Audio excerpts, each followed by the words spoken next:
Welcome to Mod Pod with Fukunaga, a podcast that celebrates the strength and pulse of the luxury market. And now, here's your host, Vanessa Fukunaga. Hi everyone, it's Vanessa Fukunaga again, and welcome to another edition of Mod Pod with Fukunaga. Today's guest, we have Brian Requarth. Requarth, you got it? Requarth. Yeah. Oh my gosh, I have Fukunaga, and that I think is difficult. Requarth. It's also difficult, but here we are. But here we are. We're at La Boutica in Las Ventanas al Paraíso. Gracias a La Boutica and Frederick Vidal for allowing us to be here and for sponsoring Mod Pod with Fukunaga. So we're in Los Cabos. This is your first time in La Boutica, Yes, though. it is, and wow. Yeah. It's wow. Yeah, it's wow. It's nice. Didn't you love it when the doors opened? Yeah, I was like, woo, where this is a little secret getaway here. It's the only speakeasy in all of Cabo. So I just think it's like the coolest thing. I love Las Ventanas. Gorgeous. And it's one of the places, obviously, I love in general, but also we have residences here. So anybody that would like a residence and live the life of Las Ventanas, contact me. It's a good life. Now let's talk about you. Hey, sure. You're here in Cabo. I am. For the how many times? Well, this will be my third time in the last, I'd say, 8 months. Mm-hmm. So I guess I'm making it a regular thing. Mm-hmm. We'll see, if we can continue that. So far, I think it's looking bright in that aspect. Oh, it's looking bright. Because we have other things that we will reveal later. That's right. Not during this podcast. That's right. But that we will be working together on, and I'm really, really excited. So we want everyone to stay tuned and hear all about what exciting things are to come. Definitely, we got some interesting stuff coming down. I'm excited about it. Now, I normally don't use my cards, but there are a couple things I want to make sure I get my dates right, because I think your story is incredibly interesting. I remember the first time that we met, because I knew about you through my people from England, Volker, Yes. Snell Real Estate. I'm hearing now, they tell me everything that's going on, right? Everybody's telling me everything that's going on. They're here, they're there, they're looking around. And then you text me. That's right, I sent you a text. Sent me a text. Out of the blue. Out of the blue. I'm so-and-so, and I'd like to tell you our game plan, which, again, not to be revealed now. And I said, okay. And I'm thinking, and I'm actually busy just right at that moment having an event at one of our houses. Yeah. As soon, and you went, and you texted me, and you said, which I kind of liked, the pullback. Well, I guess, sorry, we couldn't do it this time. Maybe next time we're back. Which I was like, oh, just let me finish my event. It's like the one time I couldn't answer right in that time. And so I texted you on the way, literally I get in the car. Yeah. And I'm texting you. And I said, I can be anywhere you want right now in 15 minutes. Yep. And you said, so can I. Yeah. Then we met up. Yeah.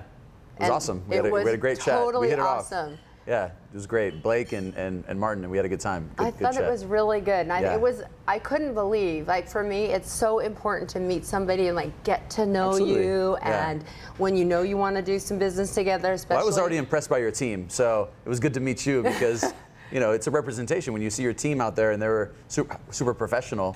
That you're like, hey, who's behind this? So that's we made the connection. It was good. They are such a good team, aren't they? They're solid, very solid, professional.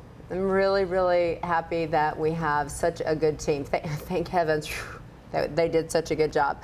But I want to hear your story. So you said this is your how many times? I mean, in Cabo San Lucas, this is probably my 6th or 7th time. But this is the last year I've been coming more. Just the circumstances have brought me here. But I've been coming to Baja as a kid, for years. So I've always dreamed of having a little bit more of activity here, and so that's. It's a dream come true to be here. And that's what we will be doing, having more activity here. Absolutely. We'll talk about that later. We will talk about that later. To be continued, as they say. Now, let's talk about what you've done, because you are the professional here when it comes to podcasts. I'm the newbie. So I'm going to use a little bit of cue cards because I want to make sure I'm getting the dates right, which I find really interesting. Because you started off, first of all, as an English teacher. I did. I got in my car actually and drove from California to Costa Rica, bought a one-way ticket to Bogota, Colombia. Usually there's a woman behind these stories. So I got imported by my Colombian wife. We met in San Diego. And then I ended up living in Colombia, and I didn't really have a way to pay the bills. So the only thing I could do was I taught some English classes. That was the only way I could kind of pay rent. And so that was, it was a long time ago. And that's kind of how I sustained myself in the early days. And do you hear the accent? He speaks better Spanish than I do. Oh, it kills me. I will get there. Later you built websites. What is your background for the tech industry? Sure, so I ended up, I actually ended up meeting a German guy. We were both paying a fine for having overstayed our visas in Colombia. And I met him, and we both had an interest in technology. I had worked at a tech company in San Diego when I was 19, and he had this tech background. And I had a terrible experience finding a property when I was living there. There's no MLS. The professionalism is a lot different than you see in Cabo, where it's professional market, and you've got more access to information and just more kind of credible agents. And so we were there, and I got kind of taken advantage of, to be honest. In Colombia. In Colombia, I basically, I wanted to see a property, I contacted a real estate agent, and then they proceeded to charge me to see the information. And I was the gringo. I'm like, I really want to move into a place. I'm trying to establish myself here. I have a place that you have to see here. Okay, what is it? No, it'll only cost you $200. Yeah, that's it. I'm kidding. I would never charge you. By the way, it was only $10. Oh, it was only $10. As a struggling, I was like 23, and I was like $10, that's a lot of money for me right now. This is, and so I ended up paying the $10. It was maybe $15 at the exchange rate. And spent the whole day looking at these properties. They pulled out a list of properties from their briefcase, and they gave it to me. First property, way too big. Second property, already rented. I see a property, and I'm like, this has already been rented. Wasted my whole day. So I got kind of upset about that, obviously. I took offense to it, And that was kind of the inspiration behind what I ended up building, which was Viva Real, which is, I guess you could call it the kind of Zillow of Brazil. That's incredible. And so how long you started as two people, because you're the co-founder. Right. Yeah. Thomas, this German backpacker, we were essentially backpackers living in Colombia, and we both, kind of hit it off, and we both had a desire. We both were gravitated towards entrepreneurship, and we put our heads together and started working on this idea, and we read a case study of Mercado Libre, which probably and Love. Yeah, and later the founders of Mercado Libre ended up being my investor, one of my first investors. So kind of came full circle, read this case study, and then a couple of years later, after we kind of struggled to get it going, as are the early days of any startup, just try to make it work, we ended up receiving an investment from them, and we scaled the company, and when we exited the business last year. Just last year, because you were at what, 500? How many employees? 500? When we exited the business, we were about 1,000 employees. 1,000 at that time. Yeah, wow. I was just about 550 during my time as CEO, and then I became executive chairman of the company, and then we sold the company. In I guess it was in 2020. Closed the deal in November 2020, so just about 9 months ago. So from 2009 to 2020, hitting it big. Yeah, lessons learned, everyone. Long journey. It's a long journey, but at the same time, it's a journey that when you have an idea, and I always say, just if your dreams are too small, then they're easy to achieve. So you never know what you can do unless you try. And they say that it costs the same to dream big and dream small, so why don't we just dream big? Exactly. And so what made you want to leave it in 2020? What was that? Was it just the best offer at that time? Time to kind of close the chapter. Okay. I won't say that it wasn't a very interesting offer that we had. So, in an all-cash transaction during, what was a kind of a interesting time to be selling a business, and so we ended up reaching a deal with a international group from South Africa, and they came in and gave us a pretty nice offer, and we ended up closing the transaction last year. It was the second largest tech transaction in the country of Brazil last year, so it was a fairly good deal. Congratulations. Thank you. Yeah. And so, from the tech standpoint, you created basically the Zillow of Colombia. How did you get the tech portion on board? Sure. I mean, Very curious. This was so we started actually in Colombia, and then we ended up expanding it and seeing Brazil as the largest market. Okay. So the majority of the business was actually built in Brazil, and there was no MLS in Brazil. Right. So imagine that. It's kind of crazy to think. No, I can't even search for a property. It's like, all the information is, in all different places, and there's no, there's no, clarity on what's available in the market. And so it was a complicated situation. But we ended up. I was fortunate to have a partner who had more of a tech background, and in the early days we didn't have any capital, so we were recruiting students from the university to build our first version of our products. And eventually we kept grinding, and then we ended up raising some money from some venture capitalists locally. I mentioned Mercado Libre. The founders of Mercado Libre ended up investing, and then we were able to scale the tech team and build the product to kind of consolidate all of the inventory into one central marketplace. I think that's so interesting. It's literally looking at it from a completely different angle and creating something out of a need. Yeah, it was a need. I mean, I had the problem. I was like, I don't see the information. This doesn't feel very fair to me. It feels like there's an asymmetry of information, and so and it just wasn't a professionalized market. And so we went in and we just kind of organized the market and built a database of about 7 million properties across the country in Brazil. Wow. And it became the 40 million visits a month, property searchers, and so there was some value there. Is it still called Viva Real? That's right. Yeah, we still have Viva Real. We have a couple other assets. I say we because when you're a founder, you have ownership over things. Exactly. But even though I'm not a shareholder anymore, I still want it to succeed, obviously. Sure. Yeah. Sure. Yeah. So it's a fun journey. Wow. And so I know you wrote a book. I did. I wrote a book. And did you write a book? Were you inspired by that experience to write the book, or tell me about your book? Yeah, I mean, the book, it's not a victory lap. I mean, we had a very large transaction. It was successful. People made a lot of money. But I wrote the book that I wish I had when I started, because it's just, as you know, like it's a grind to build something. Like this is, let's not romanticize too much, right? Like it is not easy. There's some blood, sweat, and tears that goes into what you built, and so I think you understand. And so I had a lot of trouble like building the company, and there wasn't much of an ecosystem. There wasn't a tech ecosystem. There weren't tech investors at the time. And so I struggled a lot, and it was an opportunity for me to give back and kind of reach back and pull the next generation up and try to help those entrepreneurs, because there's amazing talent globally, and I think that felt a bit of responsibility that I because I made some money, had some success. You got to kind of lift the next generation up. So that was kind of the motivation of writing Viva the Entrepreneur. I love that. Viva the Entrepreneur. And where can you find it? You can buy it on Amazon. That's the primary place that most people buy it. It's an audiobook. There's a Kindle version, and then a physical copy of the book too, which I have a copy for you. I'm gonna get you. Yeah. You'll sign though. Yeah, I will. Please. For sure. Yeah. Is it on Mercado Libre? It probably is. It probably is. It better be. Yeah, for sure. It's there. Because I love Amazon, but I also love Mercado Libre. Yeah. I mean, for me, I'm living Mercado here. Libre is the game in town. If you're But the book's in English, Spanish, and Portuguese. Now, do you speak Portuguese? Eu falo português também. Podemos falar português se quiser, mas não sei se vão entender a conversa, mas tudo jóia.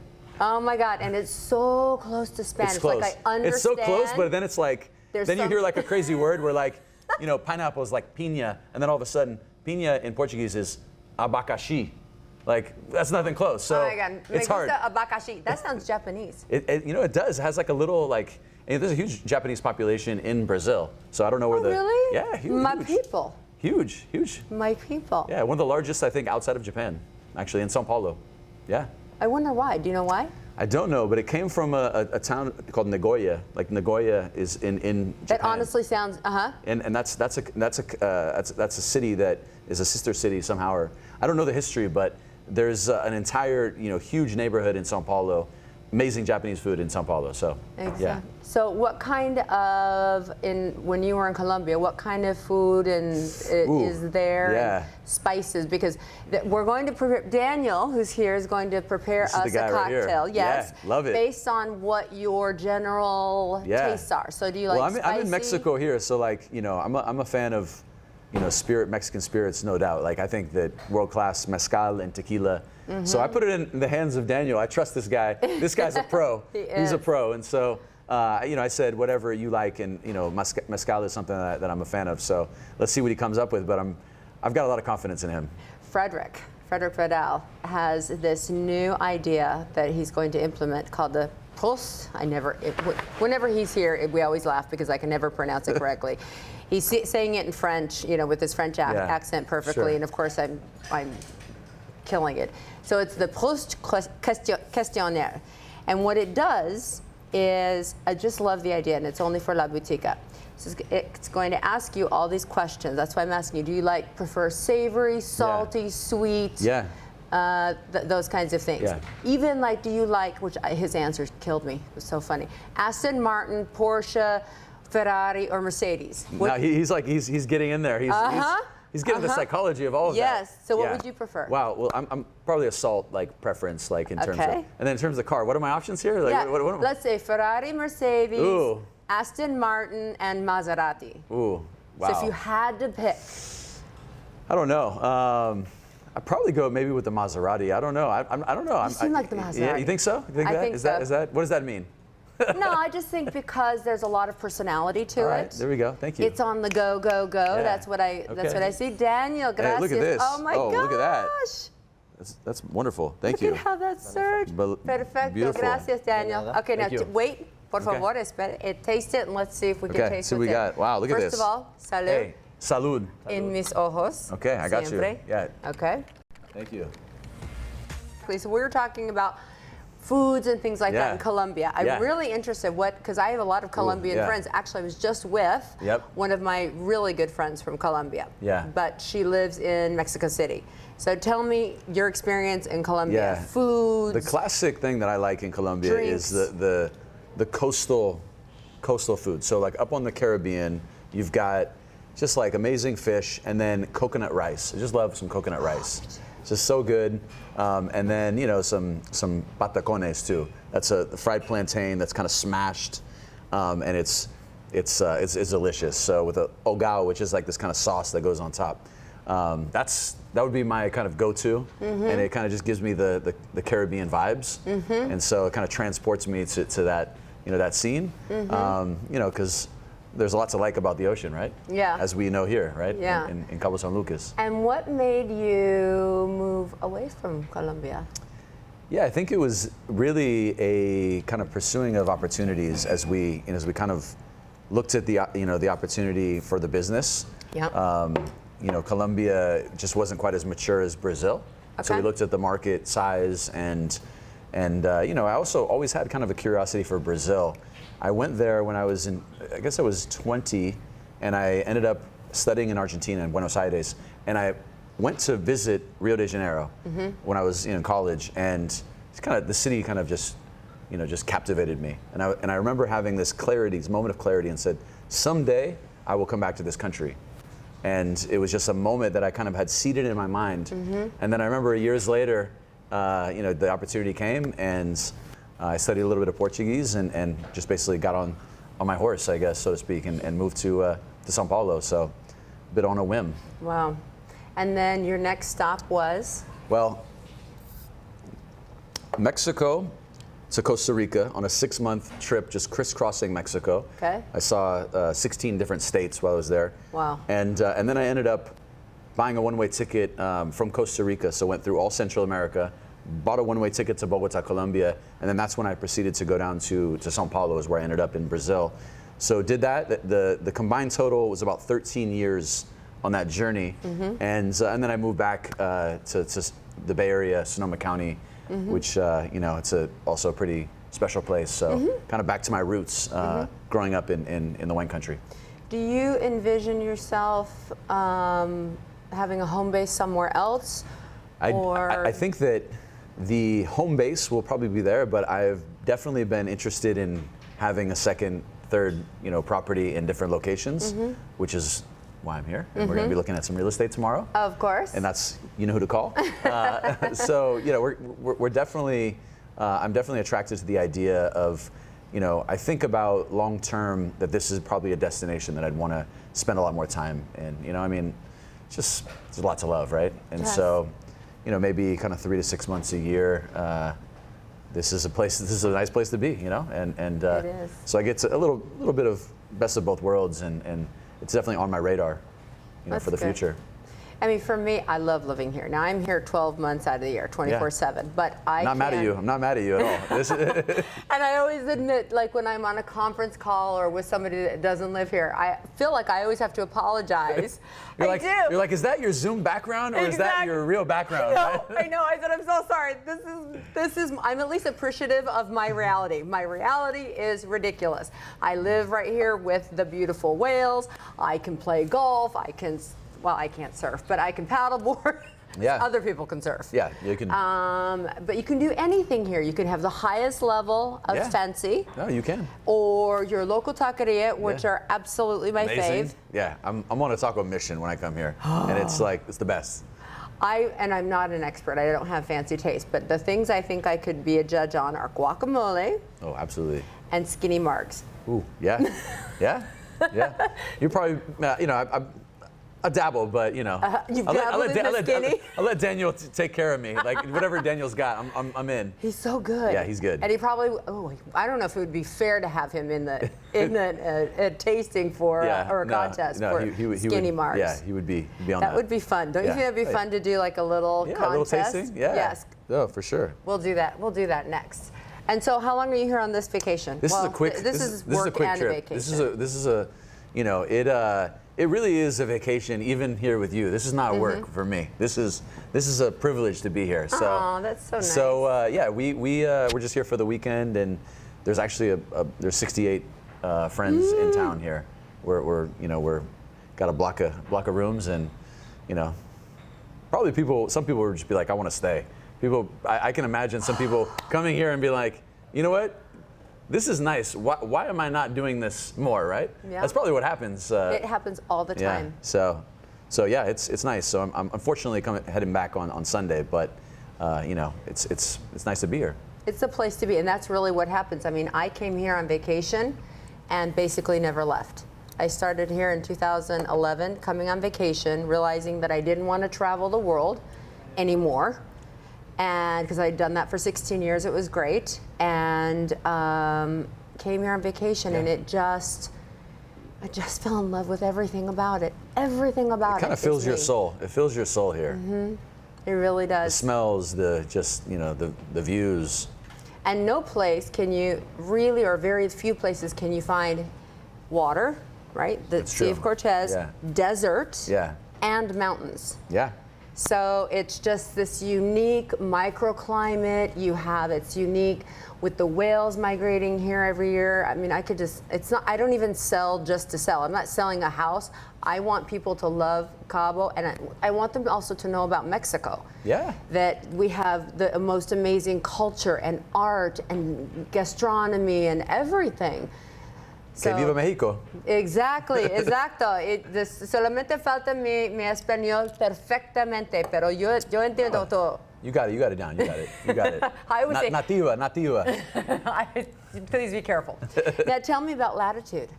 Sure. So Latitude, just a little background on that. Yes. I mean, to be really just kind of candid. I mean, when I was starting out with my company Viva Real, it was a big struggle. It was hard, right? It was difficult to get it going and raise capital, and I was operating in another country, and I spoke okay Spanish, but my Spanish obviously has gotten a lot better living for an extended period of time, and it was just difficult. And so there was an awareness that I had, and I was waiting for the antitrust to approve our deal last year, and I thought to myself, how can I kind of give back? How can I do something to kind of elevate the next generation of entrepreneurs to come out of the region? And so I ended up taking 150 Zoom calls from entrepreneurs from Mexico down to Argentina. Wow. And I said, I'm open to hear your challenges and see how I can help. And I was just so impressed by the ambition and the caliber of these young entrepreneurs that were they had these bright, big dreams, like you said at the beginning. And so I ended up basically just donating my time, and I became so kind of excited about a lot of these companies.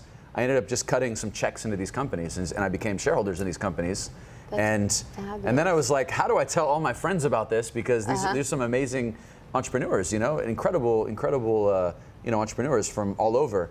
And so I pulled in a bunch of my mentors, people that had helped me along my journey, investors, other entrepreneurs, and we formed this kind of community where, this is during the pandemic, like everyone is, basically, we're still in the pandemic, and they're, working out of their house.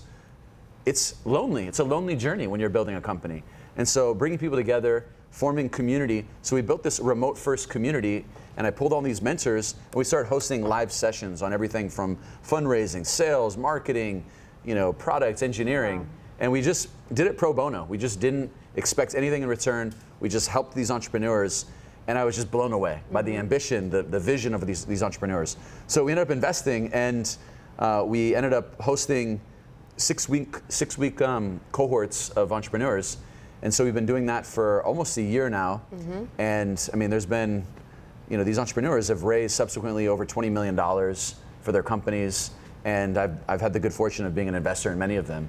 And so it's just a way to kind of elevate the next generation of entrepreneurs in Latin America, because this is an amazing place with so much talent, so many opportunities. And so the vision for that is basically to build this community of entrepreneurs that end up helping each other, connect them with capital, and really help them find customers and recruit the best talent regionally here in Latin America. And so that's kind of the vision for what we're building. And then we have a fund where we invest in some of these entrepreneurs as well.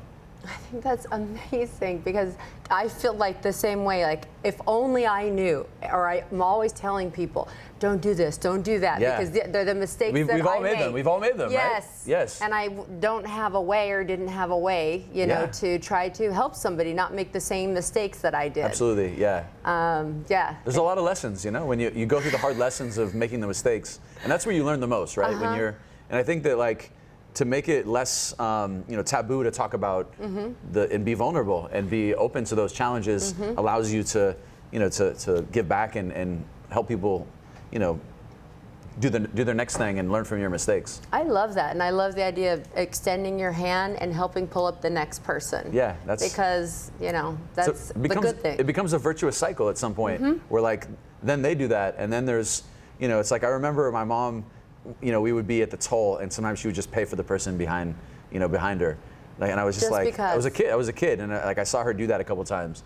And she's like, who knows if maybe they might appreciate that, and maybe they'll do it to someone else. And so that was, actually it's funny I say that because I haven't thought about that, since I was 8, when I remember her doing that, crossing the Golden Gate, and she did that. And so it's I guess that small things. I grew up in a family where my dad was an entrepreneur, my mom was really a social worker. She really helped a lot of kids and did a lot of stuff. So I had the fusion, kind of like this cocktail, just delicious, of this philanthropic component and this more kind of compassionate capitalism to form this delicious drink. That's really, really interesting. So you think that's where you got your, I don't say desire, but your DNA and kind of that way about you. The reality is we all need business. Yeah, I mean, for sure. Yeah. Life is driven by business. Yeah. But how do you do that in a way that also gives back? That's there's actually a really cool, it's actually a Japanese concept called ikigai. Ikigai is basically what it means. There's no direct translation in English, but it means reason for being. And reason for being is the combination or the culmination of what you're good at, what the world needs, how you can make money doing it. And it's this kind of confluence of these things, and that is essentially your purpose. And so when I was sitting there I'd sold my company, I'm looking for some purpose, I'm looking for something that can have a positive impact. But I'm also I'm a business person, so I want to do something that is good and also that I can, benefit from. And so that's, I guess, the origin story of why I'm doing what I'm doing. So it feels really fulfilling to do that. And why the name Latitud? Yeah, Latitud. You're the branding expert, so I'm a little shy about. But I think that if you think about embarking on this journey and you're leaving the port, and you're on this boat and it's where are you going to go? If you are 5 degrees off. And let's say you're leaving from Veracruz, Mexico, and you want to get to South Africa, and you're 5 degrees off on your initial starting point, you might end up in the Philippines or Southeast Asia or something.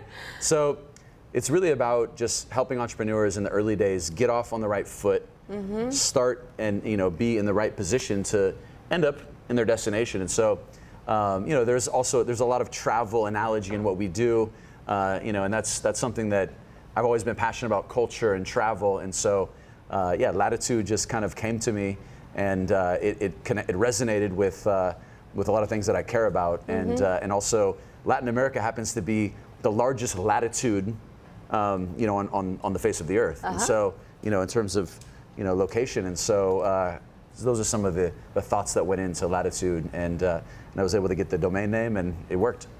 Well, I don't know if I'm nobody, but I do love the name. Good, thank you. No, that means a lot. I mean, don't say you're nobody.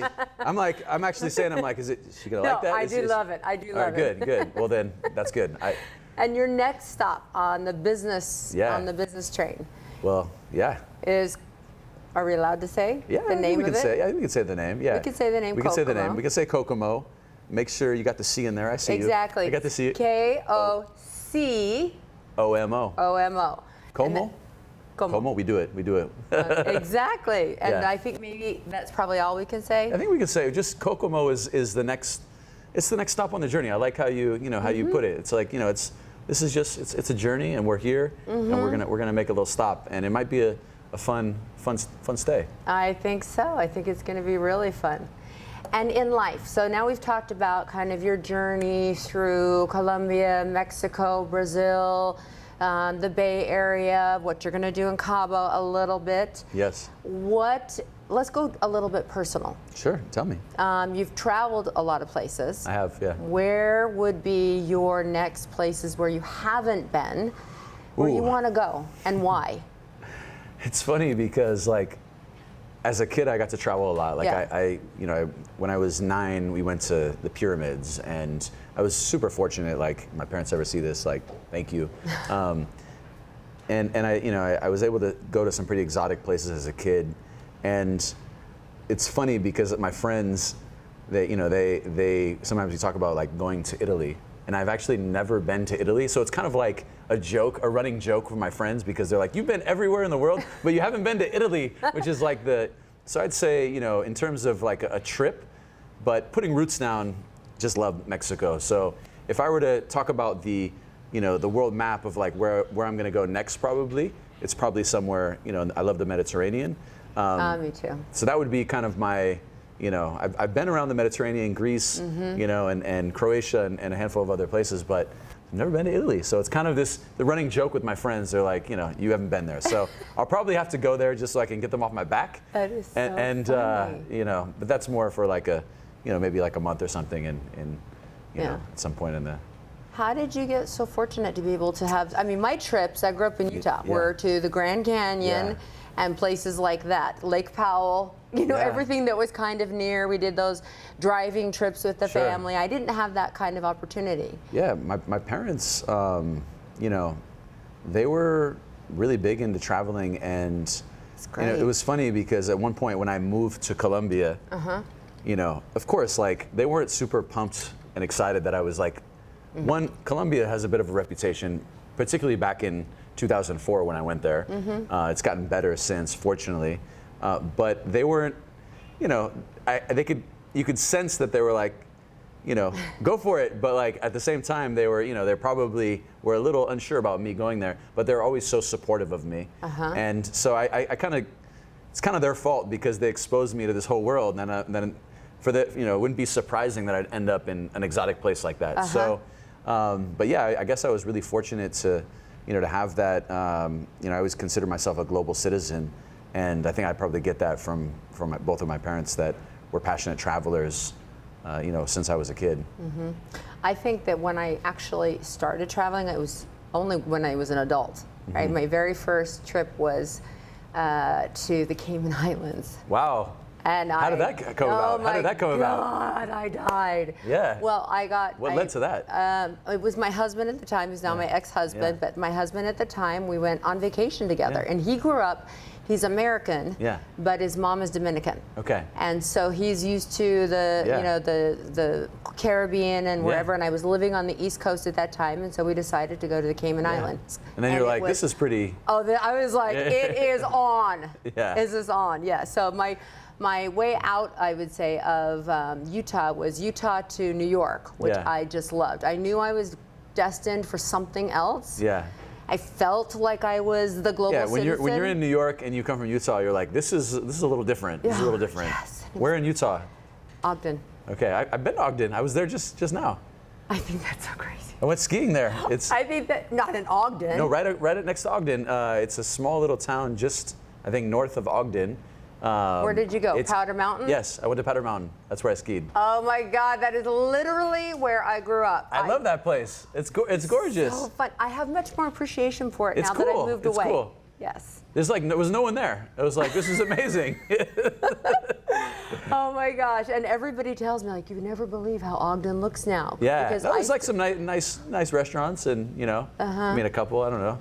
It's nice. Yeah, it's nice. And that's funny though that you're because I literally I didn't know where this place was, and then I ended up going there, I guess a couple months ago, and that's crazy. Yeah, so now I know your roots here.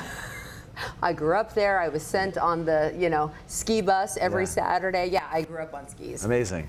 Grew up on skis, and then after I'd moved away, and now that I look back, I'm also very appreciative of the things that we did surrounding Utah. Sure. Traveling to the Grand Canyon, traveling to Lake Powell, doing all those kinds of things, because I think if I grew up somewhere else, I probably would not have otherwise gone to those places.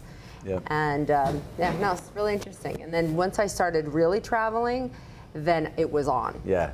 Then it was like Europe and every place in Europe, and just, I love it. There was something that I had a clarity, a moment of clarity when I ended up spending an extended period of time. I went to Costa Rica the first time, and I was a teenager, and my parents kind of shipped me off. They're like, you're getting in a little too much trouble. Why don't you go spend a little time with a family?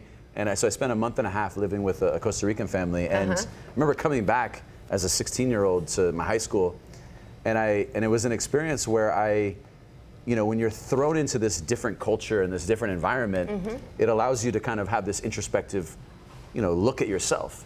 So I remember describing it as like a bird's eye view of myself, because I'd been thrown into this different environment, which makes you kind of question a lot of things, and so I think that was a very positive development for me as an individual of living in another country. And so I think that's probably where my passion for other cultures and discovering different ways of living, and that's something that has stuck with me, I'd say.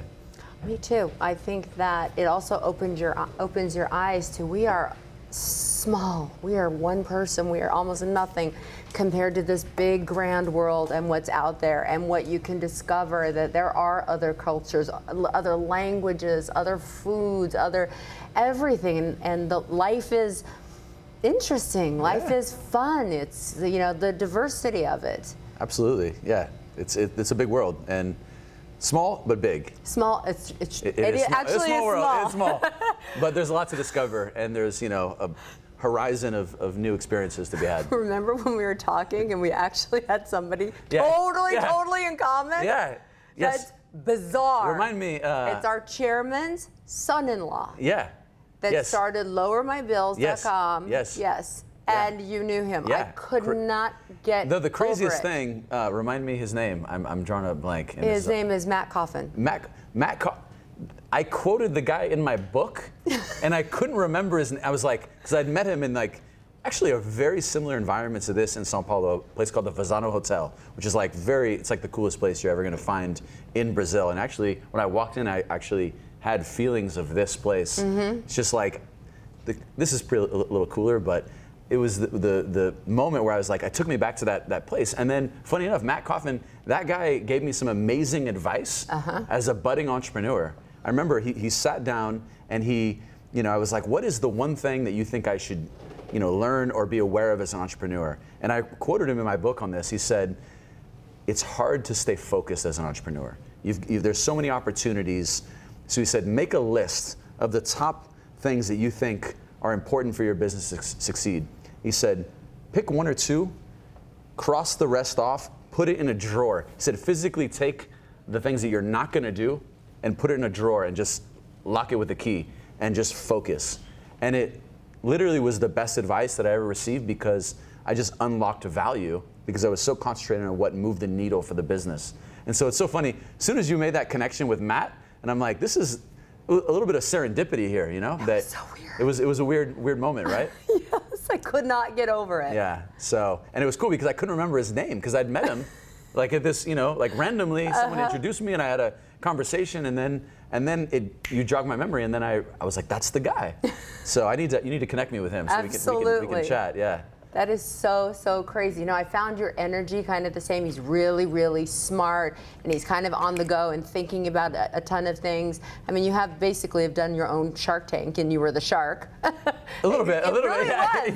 yeah. It was, but I love the idea that you also invested in where it's good for them. Yeah, absolutely. And also good for you. Yeah, no, it's a win-win. And also, I want in on the good ones, please. Let's do it. We're gonna. I'm always looking to diversify. No, absolutely. We'll make it happen. Make it happen. I like doing that with other people. Now, normally I have little games just for fun. All right. We couldn't have our normal posada, but I could not, because it's a pandemic. Yeah. And so I had to figure out, I was like, I'm not canceling the posada. Yeah. So we're all going to get online. Okay. And I'm going to figure out how to do it. I actually normally I have, drinks and cocktails and music and gifts and blah, blah, blah. So what I did is I sent to everybody's house a gift box, and it was a surprise. Yeah. So they all got to open it. Yeah. And it had in there, of course, different things, just little regalitos. Yeah. And, it was just really fun. It was very special for them. Then I thought, how are we going to entertain people? So I actually had somebody get online and play music for everybody. I had mariachis come and play for everybody. And then we played these games, which got everybody, it's making me laugh just thinking about it. Oh my God, it's making me laugh just thinking about it. So we're going to do just one of them. All right, let's do it. Okay, Let's do it. and one of them, this one is riddles. Oh, so I figured, I'm not the best riddler. I don't know. Riddle me this. Yeah. But I think it's funny, and what they had to do is I would say what the riddle is. Yeah. You have to figure out what it is. Okay. Then that person would have to run in their house and find it. I'm not going to make you run around and try to find it. The first person to bring it back and say, and it be correct, won. Okay. And then I would say, okay, go look outside your door. And then there was the gift. So there's no gift for you. But, all right, that's okay. This is a gift just being here. This is your gift. This is my gift. The drink that I love, but I had a little trouble figuring out. Like, that will forever go down in history. It's too sophisticated for me, Vanessa. I love it. But I thought riddles would be the funny thing for you. Okay, let's try. You're a smart guy. Here we go. I don't know. I don't know about smart. No, but it's I'm angles. a hard worker. Okay. All right. Angles. Okay. I smash scissors and paper covers me. It's easy. It's that rock right here. Uh-huh. La piedra. La piedra. Perfect. Is that yeah? That's exactly it. All right. Exactly. I'm off to a good start here. I guess so. Do you know what's funny? Is I don't have the answers here. Okay. So I'm trying to figure it out myself, and I'm thinking rock. Yeah, that sounds right. Okay. Okay, hold on. This is. Hope this is not a test of aptitude or intellectual. We're both screwed if that's the case. Oh my God, I forgot to put the answers here. This is so good. funny. I like what that. If I can't get it either? It's better. Okay, it's both of us. I might turn it around on you if it's one that I'm backed into a corner. Well, maybe it should be like, because it doesn't even matter if I read it or you read it. We can both read it first. Let me see that. Let me take that. Oh my gosh. Okay. All right. Okay. There's no answer here. I told you there's no answer. Okay. I have a head and a tail, but no arms and legs. What am I? I already know. Okay. What do you got? Coin. Ooh. Affirmative. I think we get to agree on. There's got to be a consensus here. Exactly. We can debate too. Do you agree? I do agree. It was a quick one for me. Okay. We have two more. Right. 2 more. Okay. Here we go. Right. Don't look. There's no answer. Doesn't matter. All right. I put glasses on. All right. Okay. So hold on. Team effort here. All right. I'm bigger than a flea. I'm bigger than a bee. You can unlock a door with me. We know that. I mean, it's obviously key. Yeah. And it rhymes too, right? Yeah. That's an easier one. Well, they're pretty easy so far. I'm gonna agree. You gonna agree? Are you gonna rhyme with the key? I am. And you're gonna agree? It seems like a weirdly easy one though. Yeah, it's a little too easy. We should have been challenged. Yeah, this is a little too. Okay. Who came up with it? I'm just kidding. Okay. Let's go. All right, last one, and then we'll wrap it up. Go ahead. No, you go. I did the middle two. I'm tall when young, and short when I'm old. What am I? I know. Tall? I don't know if you know. I'm my God! Okay, go ahead. All right. I'm tall when I'm young, and short when I'm old. What am I? And I have to see if you agree with me. Okay, write it down. Oh, I don't have a clue. All right, what is it? What do you think it is? Candle. Yeah, I didn't get it. You're fast. You're too quick for me. You got it. Yeah, I was a little slow. No, but I love the angles. I do like that. I was going to try to come up with something a little bit out of the box, but didn't have much. No, because you're thinking big, I'm thinking way big. No, you got to be practical, right? Building a business, you got to have practicality also. But don't you think that's fun? Yeah, that's right. Yeah, oh, absolutely. Yeah. And that's part of the game. I think that's actually a good way to say it. When you're building a business, you have to be very practical. You do. Practical. Things change. Adapt. I used to always say adapt and overcome. Adapt and overcome to me it's the mantra that we live as entrepreneurs. It's because things change. There's only constant that you see in a startup or a company is change. That's the only thing you can anticipate because things always change. I like that. I think that would be the best place to end this on. So I think that's great advice. Continue to give great advice. Well, we can find your book on Amazon. That's right, Viva the Entrepreneur. Viva the Entrepreneur on Amazon. That's very exciting. And we have our next business, Latitud, is still going. We're rocking and rolling. Okay. And then we have Way Down in Kokomo. We'll get to that later. Exactly. You'll hear about it. You'll hear about it later. Yeah. So thank you so much for coming. Thank you for having me. This is a huge pleasure, and congrats on everything you've done. Like it's amazing to see, and I think that anyone that's in the real estate market, you know where to go. Like this is so thank you for hosting us, and it's great to be doing business with you. Oh, I really appreciate it. And this was fun. It was a lot of fun. By fast. I don't want it to end. I don't either, but I'm going to say thank you. All right, thank you. And I'll finish with thank you. Now, do you know where to drink I do now. Thank you for that. Cheers, everyone. It's very dainty, but I like it. It's good. I like it. Thank Okay, you. salud. Right. Salud. And thank you, everyone. Stay tuned for our next episode of Mod Pod with Fukunaga. Love. Thanks for listening to Mod Pod with Fukunaga. Follow the episodes on all major podcast platforms, including Apple, Spotify, Amazon, and many more.